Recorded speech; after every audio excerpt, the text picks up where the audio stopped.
it isn't just that the movie is bad. I think there's a moral dimension to its badness. I'm Wesley Morris, and this is Cannonball. Today, it's Michael. Look, the movie's bad. Like, really, really bad. But like many a bad movie, it's also a massive hit. And we're gonna talk about why. Also, we've got a few suggestions for biopics that we wish the people who made Michael had watched before they went and made this one. Sometimes when I'm walking around outside, I'll encounter a very familiar, extremely enticing aroma. It is the smell of an oven, of baking bread, and no matter what, I will stop in my tracks and be like, oh my God, I want that. That, of course, is the smell of a Subway sandwich shop trying to reel me in by pumping out its most comforting fragrance. But there's a problem with that tantalizing smell. It's evil. I thought about that smell while I sat down to watch Michael, the new biopic about Michael Jackson. That sigh, big, enormous sigh, was produced in cooperation with the Michael Jackson estate. Just have all these songs in my head. Just gotta get them out. The opening shots are just high water pants, white cotton socks pushed down into a pair of black loafers, and I could practically taste the smell of baked bread being pumped out onto a city sidewalk, trying to seduce and disarm and sweet talk me into some food I shouldn't swallow, into gluten I can't tolerate. These loafers are preying on the almost Pavlovian memories you have of those socks and those pants and that hemline. You know what those heels and those toes and ankles can do. So forget about your qualms, your questions, your misgivings. Just watch that man dance. Hee hee.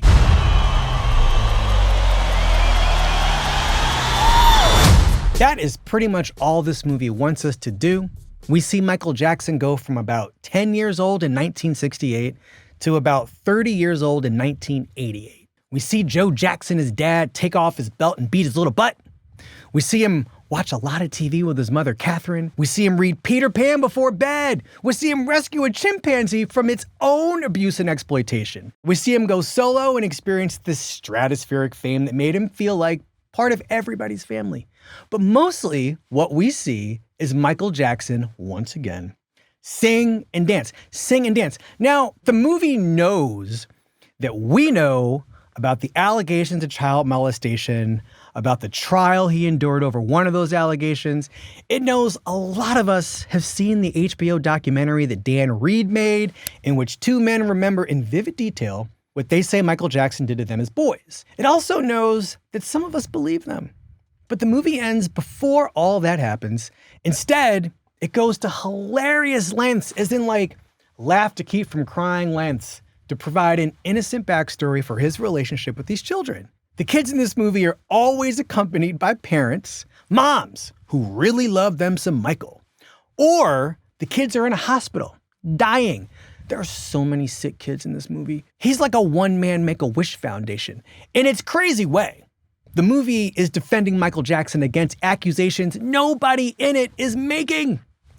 This thing, it does not care about being a good movie. It wants to be Exhibit A in our ongoing public trial of how to live with our memories of this man by just giving in to the familiar comforts of that bread smell. It turns out that a lot of us are more than willing just to do that. We're like, make it a weekend excited.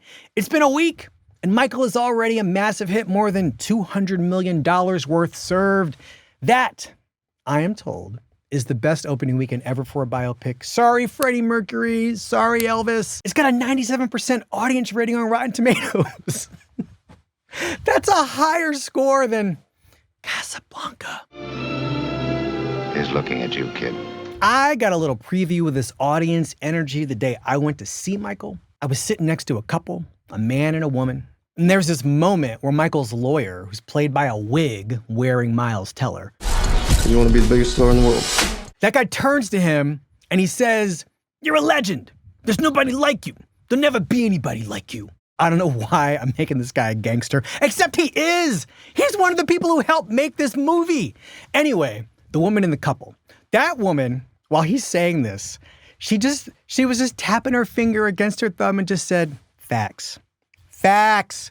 Now look, I'm not trying to argue with her, but this movie is giving us facts we already know. We all agree upon those facts. The bad dad, the rat, the chimp, the chart domination, the skin, the nose, the hair, the belt buckles, the loafers, the socks, the global fainting spells at the live shows, the stardust. I wanted to believe in the Michael Jackson this movie gives us, but this guy's not a person. He's like a cartoon of genius in this movie. And an ATM for the estate. The movie is the definition of fanfic. It asks nothing of us, and it gives us only the man of our dreams and our memories. And look, I get it. Times are dark. We are hungry for something engineered to make us feel even hungrier. This movie is all too happy to keep giving us bread and concerts.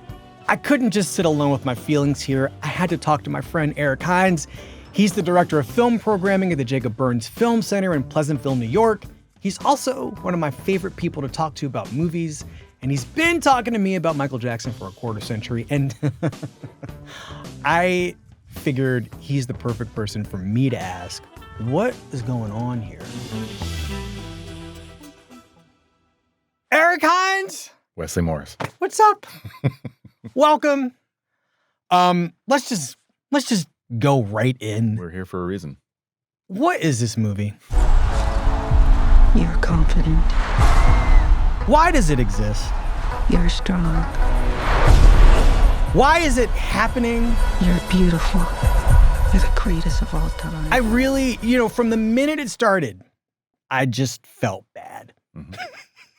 I could feel somebody's strings pulling me up this way, and they're going to make him dance, and they're going to make me dance to his dancing. Ugh. Go on.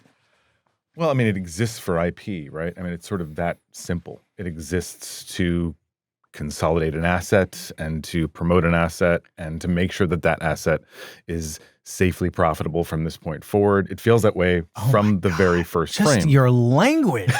Well, I don't like this language. I don't want to spend any time with this language, but this is what this film exists for.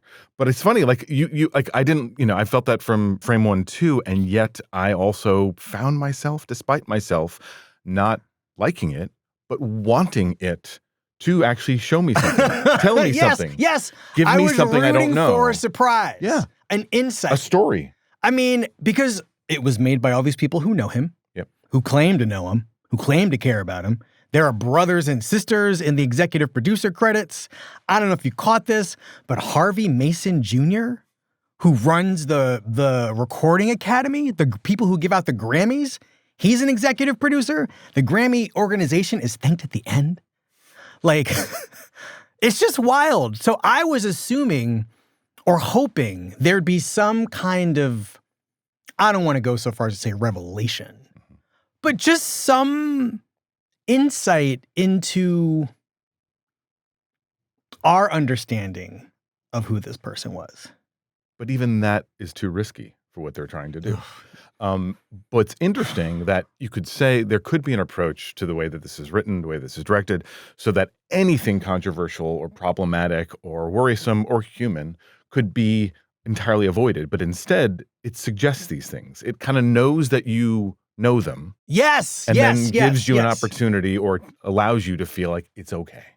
He's a weirdo, but he's kind of, it makes sense. You understand why he's a weirdo. You understand why he doesn't have any friends. So it's okay that he has a chimp. It's okay that, Wait. Back up. I actually want to sit in this arrival of Bubbles moment. Sure. Because it is truly in the world of like a real family. This is something that we'd all have to sit down and discuss. Michael has furnished us with this lavish residence. We all live on this compound together. Mm-hmm. And now our landlord has imported a chimp that he, by the way, has saved from abuse and exploitation. Mm-hmm. Bubbles I can't believe I'm saying this knowing everything I know about the way Black people have been talked about in this country, but Bubbles is a mirror. He is an avatar for Michael's own suffering. If he can't be saved, he can at least save this monkey. Just, whew. But the family is just like, oh, you know, that's Michael. Well, that's what I'm saying. The way that the family reacts is like different strokes or something like that. It's just like, oh, yes. There goes Arnold. You know? Yeah, I mean, he's a little eccentric. Gary Coleman, by the way, does make an appearance on a TV. They are watching Different Strokes on TV at some point in this movie. So you're talking about like hoping for a revelation or an insight. And I feel like the movie is like suppressing all revelation and insight, and then revelation kind of squirts out anyway. Sure. I am thinking about let's just talk about the agenda of the movie, right? Because I believe there was a version of it that was supposed to include some acknowledgement in its last act of the allegations of child molestation against Michael Jackson that took place in 1993. And that was taken out because of legal reasons, because that plaintiff couldn't be represented in any sort of fashion. Work of, fiction depicting Michael Jackson. He could not be depicted as well. Fine. And I feel like almost everything regarding young boys or young kids in this movie was part of the reshoots? No, was actually building towards whatever it was actually going to do. Because now it's just kind of there. Now throughout the film, you get, whenever there's an opportunity for him to visit with sick kids or to sort of like, connect with a young person, he does. And then it's just kind of there. It's so strange because I feel like that makes sense if you're kind of seeding us to the idea that he's going to be, from the film's point of view, incorrectly somebody's going to try to take something. advantage but he's Michael really Jackson. Doing that. Now it's just kind of, it's just an odd thing to include at all when you're not going to explore it at all. But now it feels like an admission of something, right? Now it feels like a defense against a thing that we also remember about Michael Jackson. There's just so much myth-making here based on what we think we remember about this man. But I'm like, well, what about all the other stuff I remember? Plenty of stuff that you remember that's not there, yeah. I remember Janet Jackson. Well, here, come on. Who's she? Who's she in this movie? When I reached out to you and I saw this before you had a chance to see it, and you said, wait, I got to see it first. All I wanted to talk about was Janet Jackson. Was the de-Janeting of the Michael Jackson movie? We can't spend the entire time on this, but I could. Because so could I. It is like one of the most ridiculous things I've ever seen a movie do, which is to take one of the most famous people on the planet and basically pretend that she does not exist in the family to which she was born. Now, it's insane. To be fair to the Jackson kids are all there, but Janet doesn't ever exist in the world of this film. I guess she didn't want to be involved in the making. I don't know what involvement would have entailed. There are different camps in the family, apparently, about supporting the existence of this thing. Yep. Some of his kids are fine with it, but one of his kids is not. Yep. These are all sort of extra narrative things that really don't have a lot of bearing for me on the text of the film. And in the text of the film, as you say, this very famous person is not there. But to be fair to the text of this film, she's an historical figure. None of the brothers are distinguishable from each other, Eric. Can you tell Jermaine from Tito, from Marlon, from Randy? No. I mean, yeah. I age, can't. You can sort of glean by but age. I mean, the other siblings who are involved are perfectly willing to be erased for the sake of whatever payout, royalty comes their way as a result of this, trip to the ATM. I really can't tell these brothers apart. And I think that it's all in the purpose of serving Michael Jackson's specialness, right? Like, we all see our own individual identities to the brilliance and importance of this man because we in the audience, we didn't come for Tito. Right. May he rest in peace. That's not why we're here. We didn't come for Janet. It's called Michael. Yeah. So if you came for Janet, that's on you. But I didn't come for Janet. I just want her to be acknowledged that she's a person, that she exists in the it is family. indicative of the corners this movie is willing to cut. Sure. And knows that it can get away with it. Well, can we talk about the family a little bit? All I'm right. curious about, Let's talk about the there's family. something about, it seems to really, as much as this is about Michael Jackson, the most famous person on the face of the earth, we all know everything. It's also kind of like concentrating on the family for a good portion of the film. In this life, you're either a winner or you're a loser. Y'all want to work in a steel mill like me for the rest of your days? No, sir. Yeah, because I sure as hell don't. Is it like attempt to make this a representative family? Is this a representative Black family? Is this a representative Black father? There's something about this that feels like familiar to me because of biopics, but also because of portraits of Black families, that feels like, should this be familiar? Is that okay that it feels familiar? I think that, there's the Jackson's Family movie, which came out in the early 90s.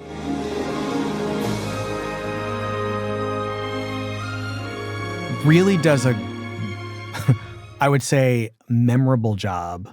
It is iconic in that its iconography involves Joe Jackson's unending abuse of these kids. Yeah. You messing with me, boy? So? Oh, my. Boy, you crazy! Joe, come on, no. Come on, whip your... And that is the lasting impression that movie left, at least on me.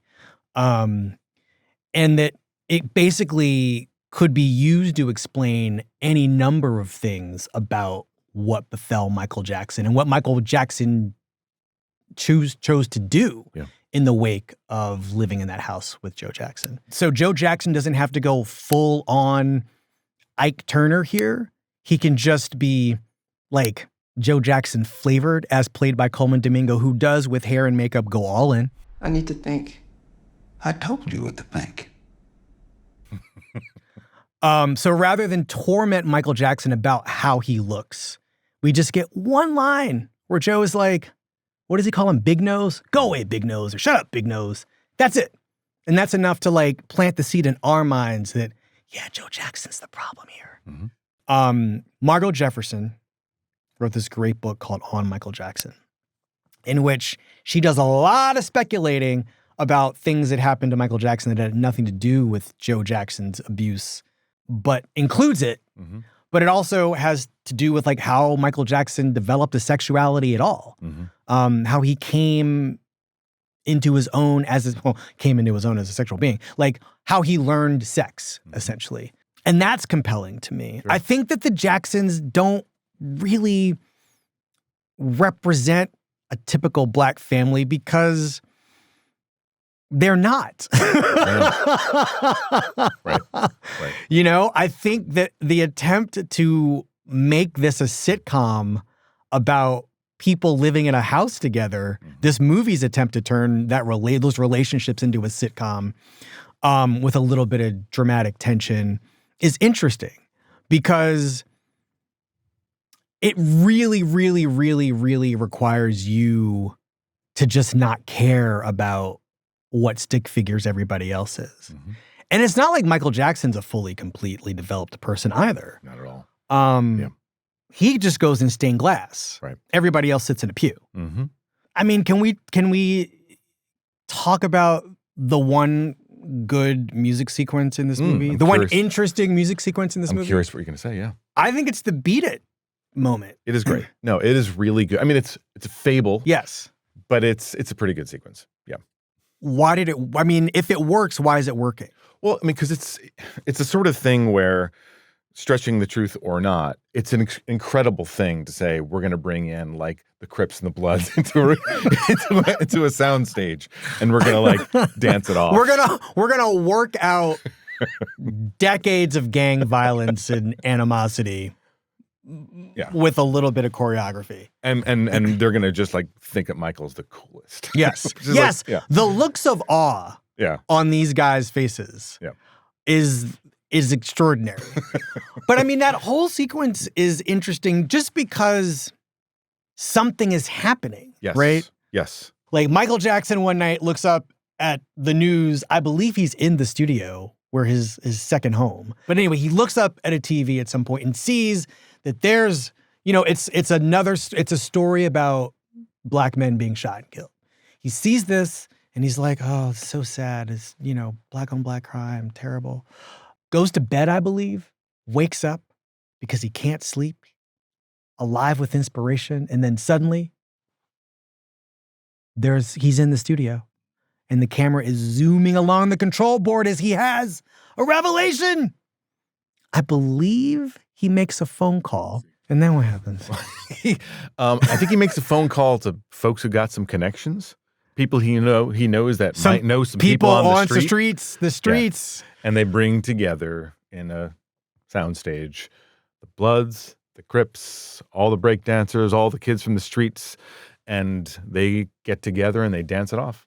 I mean, it's extraordinary because Michael Jackson is leading this, I'm going to call it a community dance class. Mm-hmm.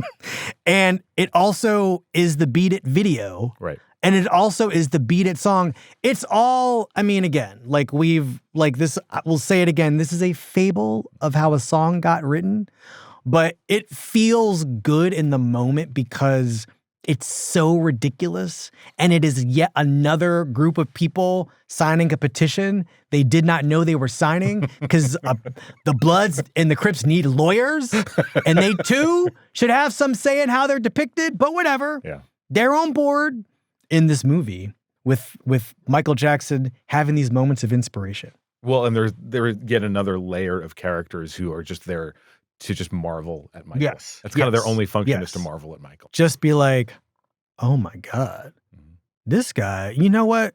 Gang war's off. It's over. You know what? And history. Let me take out I'm done. We're done.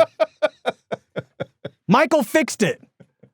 We're out. I'm beating it. History says that's where it'll end. Dennis Hopper never had to make colors. It just ended right there. We want a uniform presence out in the street. They're flying their colors. We're flying ours. I think the memory exploitation that's happening here is the thing that is hard for me.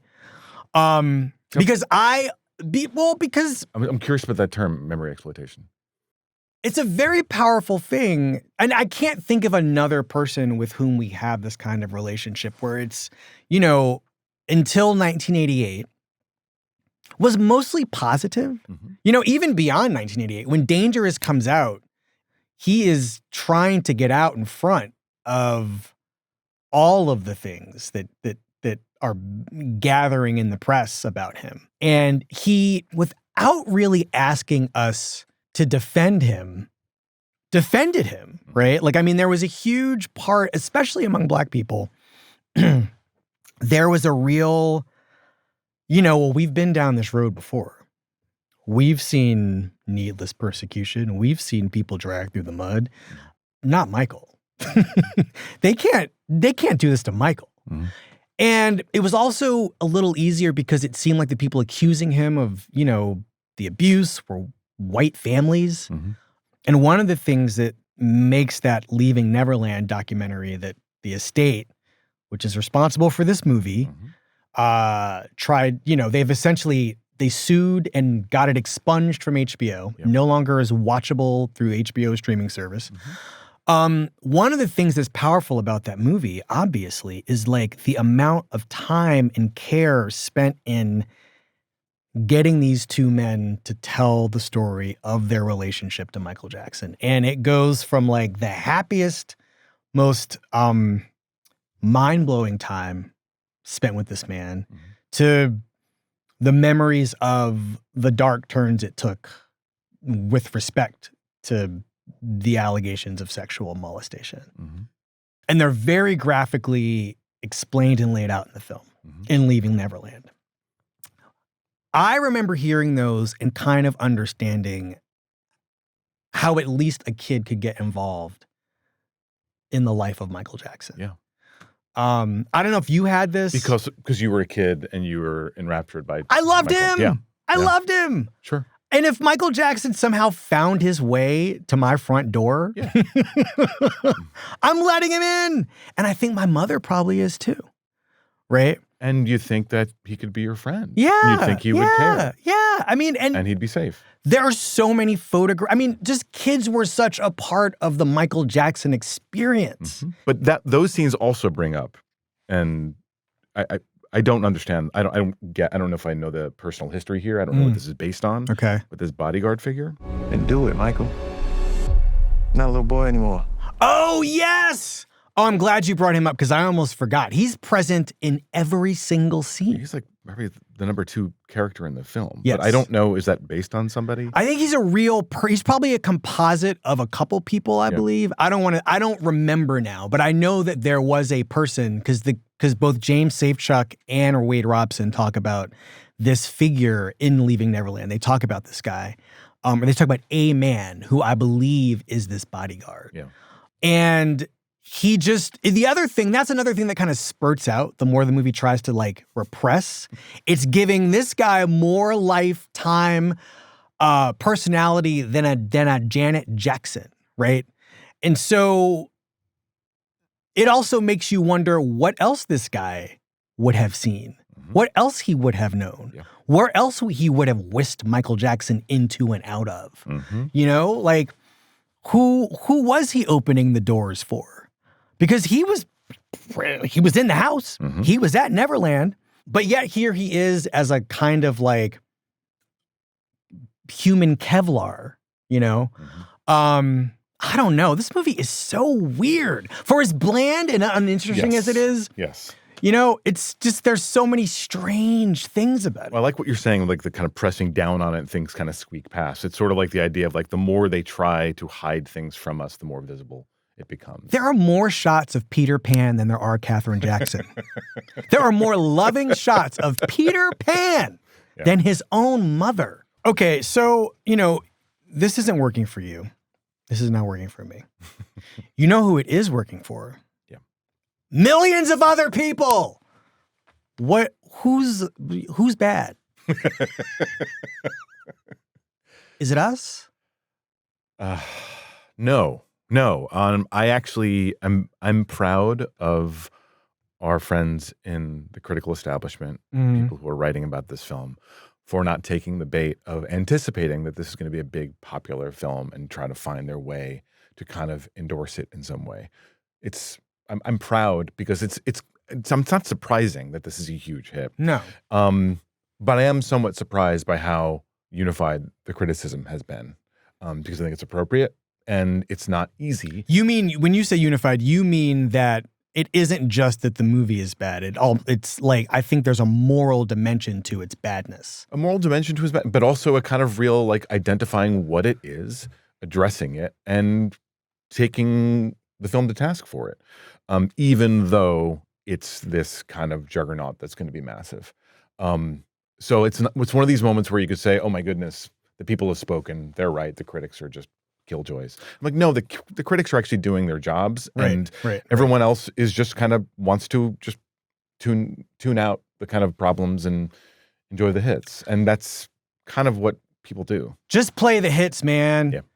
I just want the feel good parts, because we want to feel good about our childhoods. We want to feel good about ourselves and what we feel when we listen to that music. I get it. It makes sense. These songs mean a lot to me. Like, those memories mean a lot to me too. I don't want to feel like I can't have them. But there is a way of doing this film that allows you that. Yeah. While also acknowledging that there is a complicated figure that you may not entirely endorse. Yeah. The idea that you're going to somehow just think that he's a cuddly weirdo and a genius, and that's why you get to enjoy the music, is that you're going too far. You don't have to do that. And at that point, you're really actually aggressively trying to undo the truth that a lot of people have suffered from. And that's why I think we're also in this kind of era which is terrifying, because I think we're living in a government that sort of believes this, that if you have enough money and power, you can sort of make something true, even if it's not true. Well, that's where the estate comes in, right? And so the estate is basically, and the fact that this documentary can't even be seen in America because they've kind of legally made it so that it goes away. You can kind of make these inconvenient truths go away. That's what's insidious. I think that we're capable as a society, as a culture, of holding the things that matter to us without then becoming, glorify a figure like this. So, all right, I cannot speak for tens of millions of people. Yeah. But I think there's probably a mix of feelings among the people who are going to see this film. I think overwhelmingly, a lot of people really do just probably want to not think about anything other than this imaginary Michael. And the film allows them to. Right? It's a thing. Right. Whether or not they want that, they're getting that, and they're okay with it. So, but they also don't know whether or not how they would feel, right? If they went to see a version of Michael where, you know, Jordy or, you know, one of the other kids who was part of that trial, were part of this story, right? If you also got your beat it moment and your thriller moment and your bad moment and the constant juxtaposition of like having the audience at some point sing the words themselves to human nature. But the movie's not asking us to hold two things in our minds at once. But that in some ways, like it's lowest common denominator. It's easy. It's like no one actually really wants to think about these things. No one wants to think about what Michael Jackson did or may have done, or the things that that are not, you know, wonderful about Michael Jackson. No one really wants to think about that. So to me, it's not even that. I mean, like, it's just, let's give the best version of this guy we love, that we want to be able to love him, and you're giving us an opportunity to love him. Great. Like, it's not, to me, it's like, like you might also walk away and go, I know it's kind of a myth. I know it doesn't get into stuff. I know that doesn't sit that well with me. And that could be people who are leaving the theater right now. You know, but I'm also glad that I got to just sort of appreciate the things that are great about Michael Jackson. Right. And the film is allowing them to do that. I also think it's important because you're you. And, you know, one of like a huge aspect of your interests, Eric, is nonfiction filmmaking, right? Like, I mean, you have a deep knowledge, great passion for, a real commitment to the ongoing proliferation of and engagement with nonfiction filmmaking. Is there a part of you that goes to a movie like this and sees the ways in which it is violating all kinds of, I don't know, truth-oriented approaches to this person, and think, oh, and this is also happening on the grave of a very good piece of nonfiction filmmaking? Right. Yeah, no, I mean, I think it's probably one of the reasons why this genre is one of the least interesting and most distasteful for me. I agree. You're talking about the movie biography, the so-called movie biography. In relation to what you're saying in terms of like what can documentary do, is documentary can complicate things. Documentary can take a moment and provide more nuance and facets to somebody, to puzzle over who somebody is, puzzle over what to think and what to feel and what happened, whatever the approaches might be for documentary. Whereas the biopic is sort of just picking a version and going with it. But that said, here we are with a Michael Jackson movie that is like, you know, the most popular movie on the planet right now. And neither of us likes it, but I do wonder if there are ways in which it could, the next time the estate decides it wants to take another bite of the apple, I don't use that metaphor loosely, what could it do? What forms could it take? I was watching Michael Jackson's movie and I was just like, you know, what I kind of miss, and you're going to not like to hear this, I kind of miss Gandhi. Wow. Okay. I miss the 4-hour mega movie about one person's effect on humanity. I am a Muslim, and a Hindu, and a Christian, and a Jew, and so are all of you. Big old mega movies, yeah. I miss the soup to nuts version of a person's life that lasts for 4 hours, has a great director, a lot of interesting moments, a lot of boring moments, but you're being taken somewhere. And it's also because there's more to it. There's more breadth. There's more stories. Yes. There's more points on the kind of chronology that are being covered. I mean, Michael Jackson you can really get into some business if you go soup to nuts.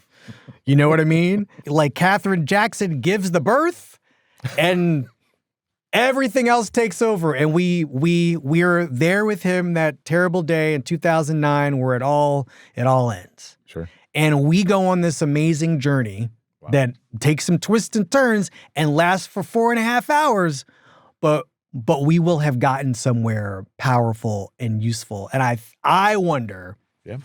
It's hard to dispute that would not be compelling. That would be really compelling. There's a lot to cover. But that's the last thing that this film's going to do. The last thing. It's about omission. It's about how do we not include, like, half the alphabet. We have to somehow not include half the alphabet. You can't go half the alphabet. Like, I mean, this is like vowels only. P through R. Like, what are we doing? This is all right. Well, then what's another model that theoretically could work for the Michael Jackson story? Well, another one would be the Todd Haynes approach. Either the superstar, the Karen Carpenter story, which is a truly, truly great film and a great way of solving for this, or I'm Not There.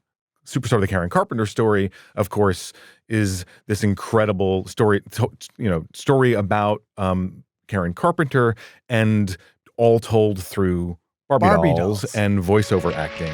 We've only just begun to live. And it's incredibly powerful and beautifully told. Karen? Where am I? You're in the hospital, dear. You collapsed on stage. Another film that's sort of caught up in legal issues because of the music and because the estate was not happy with the end product. That's kind of why we're in this era where we only can have estate-approved projects, but is actually incredible sympathetic portrait of Karen Carpenter. It is one of the great. Well, that's the other thing, right? There's a heart to that movie.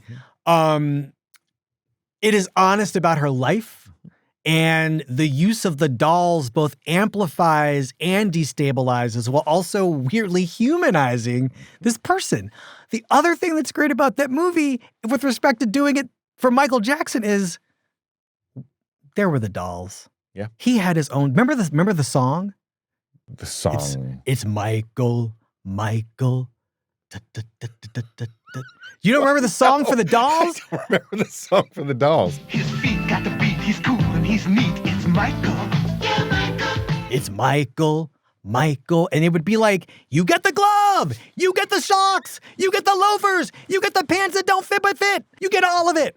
It's Michael. Anyway. I love you, Michael Jackson. And then there's I'm Not There, the Bob Dylan I think that's a great use of trying to figure out how Michael Jackson. Just kind of a fragmented, fractured portrait where a different actor plays Bob Dylan in different eras of his life.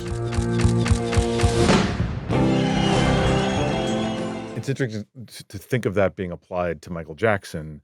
Would be in some ways, yes, it would be how his persona is involved, but it'd be, I think, a lot more about us and how we respond to him and the relationship we have with him at different eras. I love this idea. Okay, I've got a very hot example in terms of like no one would ever touch it. But like, what about just doing the Mommy Dearest version of Michael Jackson? Yeah. Mommy Dearest, of course, being... It sort of does at moments. In my house, the great Joan Crawford movie biography, as told mostly from the point of view of the two children she was not very good to as a mother. No wire hangers! What's wire hangers doing in this closet when I told you no wire hangers ever? Who is Michael Jackson in this? He's Joan! What are we doing? Oh, but you know what, Eric? What if it was Mommy Dearest, but Michael was all of the characters? Oh, wow. That's great. I don't know how it works. I like that. I don't know how it works. I like it. But like, he's everybody. I mean, listen, the estate's not going for it. No, the problem also is that Michael Jackson famously cannot be anybody but Michael Jackson. Have you ever seen Michael try that? I mean, yes, he's actually pretty good in The Wiz. I like him as Scarecrow, but come on. Have you seen Moonwalker? You'll see what I can do.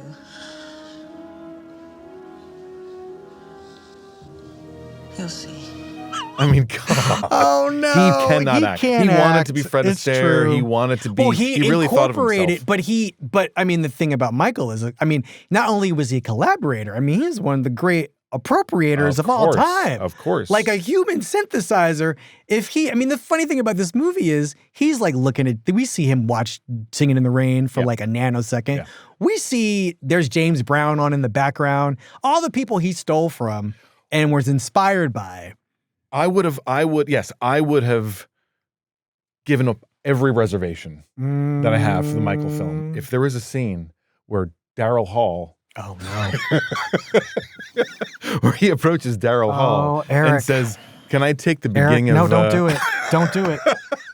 Don't do it. I can't go for that. You would have and put it into Billie Jean. We should just, you know what we should do? Ocean's 15, where Michael is just ripping off all the banks of the great stylists and singers. Oh, this is sounding really good, Freddie. This is I think this is going to be a hit. And everybody loved it as a thing because he would do something with it. Kenny Loggins. Yeah. I mean, listen, talk about reparations. Michael was on it before we even had a word for what to really, really call it. But I mean, again, like there are just so many interesting things you can do with this man that are not immoral denials of reality. Yeah. So just keep that in mind as you proceed making your money. You mentioned in this man's name, Gandhi. And I think there's like the Lawrence of Arabia, there's Last Emperor as these kind of epic epics, versions. Yeah. What is there one that's more standard that you actually do like because it kind of works on those terms? Is there one that works for you? I have one. What? La Bamba. Ah! The Richie Valens story. I love that. In 1957, Ricardo Valenzuela had his family, his talent, and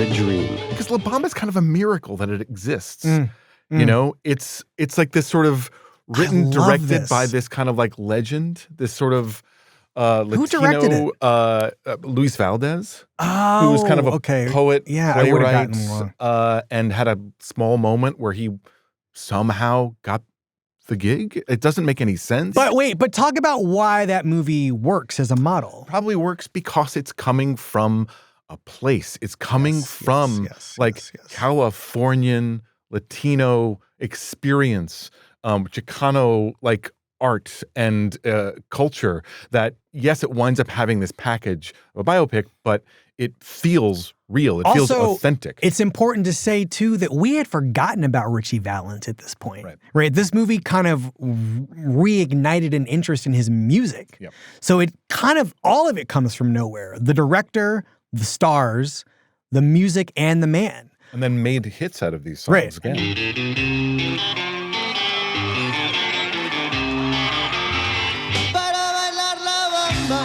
So there's that's the one that I think of. Anything that you think of that's like along those lines that you kind of can't beat go that. back to? I mean, I think I would love to see the Michael Jackson movie that's just talking to Martin Bashir or Diane Sawyer or Oprah Winfrey. Just do the interviews. You don't need the estate's permission for that. That would be extraordinary to me. Truly. Yes. Okay. I think we arrived somewhere. That's all right. That's what we're looking for. You can send your checks to 628th Avenue. Care of Eric Hynes and Wesley Morris, please. Eric, we did it. We did it. Thank you so much, Michaeled. Yeah.